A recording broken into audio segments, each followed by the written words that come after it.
визуализация как картина, она собирает все разрозненное, и мы таким образом можем только посредством нашего бренда войти в поле души, в поле ресурса.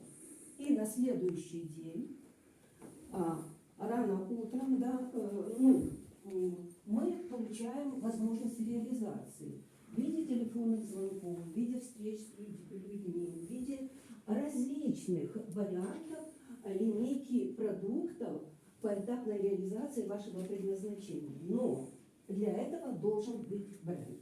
Да? То есть форма, то есть мысль без оформления, а она не реализована. Ее необходимо оформить, то есть иметь форму вашей мысли. Мысли форма только реализовывается.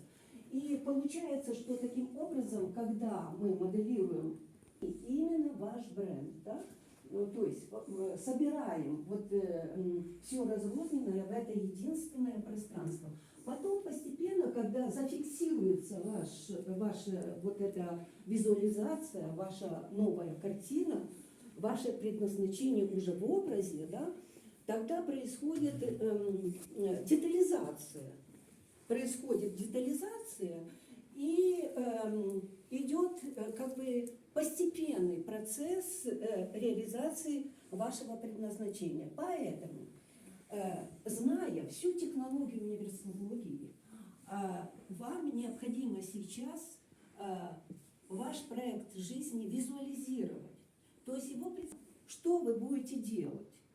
То есть как это все выглядит, да, опираясь на уникальность, но ища поле проявления для своего бренда. Да.